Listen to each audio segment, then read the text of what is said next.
जालना शहरातील गजानन तौर हत्याकांडाची चौकशी सीबीआय मार्फत करावी अशी मागणी आता जोर धरू लागली असून याच मागणीला घेऊन काही सामाजिक कार्यकर्त्यांनी पोलीस अधीक्षक शैलेश बलकवडे यांची भेट घेतली आहे। जालना शहरातील गजानन तौर हत्याकांडाची चौकशी ही सीबीआय मार्फत करावी अशी मागणी केली जाते। माजी राज्यमंत्री तथा शिवसेना नेते अर्जुनराव खोतकर यांच्या नेतृत्वात जालना शहरात काही सामाजिक कार्यकर्त्यांनी पोलीस अधीक्षक शैलेश बलकवडे यांची भेट घेत मागणी केली आहे। गजानन तौर यांच्या मृत्यूची चौकशी सीबीआय मार्फत करावी आणि या गुन्ह्यातील तिसरा आरोपी टायगर याला तात्काळ पोलिसांनी अटक करावे अशी मागणी यावेळी करण्यात आली असून गजानन तौर यांची हत्या किरकोळ वादातून झाली नसून सुपारी देऊनच गजानन तौर यांची हत्या केली असल्याचा संशय देखील अभिमन्यू कोतकर यांनी पोलीस अधीक्षकांना लिहिलेल्या पत्रात व्यक्त केला आहे। यावेळी जय भीम सेनेचे संस्थापक अध्यक्ष सुधाकर भाई निकाळजे आणि रेखा तौर यांनी देखील गजानन तौर यांच्या हत्याकांडाची चौकशी झाली पाहिजे अशी मागणी लावून धरली।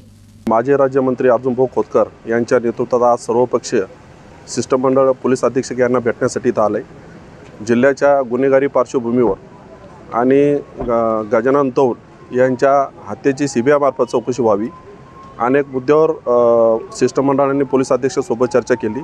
जिल्ह्यामध्ये अवैध रिव्हॉल्वर, तलवारी, चाकू हा जो सुळसुळाट चालू आहे याच्या संदर्भात पोलीस अधीक्षक यांनी गांभीर्याने घेतलेला आहे। जालना MIDC जे उद्योगपती आहे एका उद्योगपत्याकडे जवळपास 100 पोरं बॉडीगार्डच्या नावाखाली आणि स्वतःला ते 25,000 रुपये महिना देत आहे।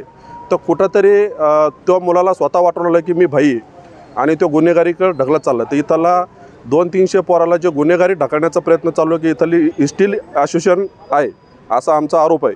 आरोपनी जवळपास 300-400 पोरं याच्या गेटवर आहे, कारण याच्या अनलिगल प्रॉपर्ट्या सांभाळण्यासाठी हे पोराचा वापर करीत आहेत आणि पोरं गुन्हेगारीकडे ढकलत आहेत। म्हणून आम्ही पोलीस अधीक्षकाच्या नजरेत आणून दिलं आहे याला कुठंतरी आळा बसला पाहिजे आणि जे अवैध धंदे चालू आहे अनेक बाबीवर चर्चा झाली।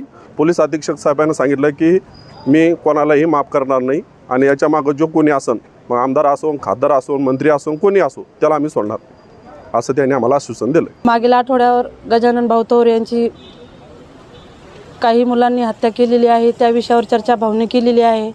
ही घटना फार दुःखद आहे आणि SP साहेबांनी त्यांचं काम चालूच आहे। 3-4 मुलं पकडले गेलेले आहेत। जो सगळ्यात मोठा शूटर आहे टायगर म्हणून तो अद्याप पकडल्या गेलेला नाही। त्यांचं काम चालूच आहे, पण तो अर्ध्या तासाला ऑनलाईन येत आहे। सायबरनी त्यांचा तपास करावा हे पण आम्ही त्यांना विनंती केलेली आहे आणि भाऊनं पण सखोल चौकशी करण्यात येईल असं आम्हाला सांगितलेलं आहे। आणि अजून काही विविध विषयावर चर्चा झालेली आहे की सगळ्यांना कायद्याच्या चौकटीत ठेवून सगळ्यांना शिक्षा होईल असं भाऊंनी आश्वासन दिलेलं आहे। काय मागणी काय राहणार तुमच्या?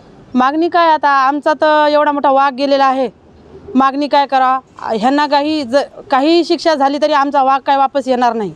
प्रतिनिधी नाझीम मनियार, NTV न्यूज मराठी, जालना।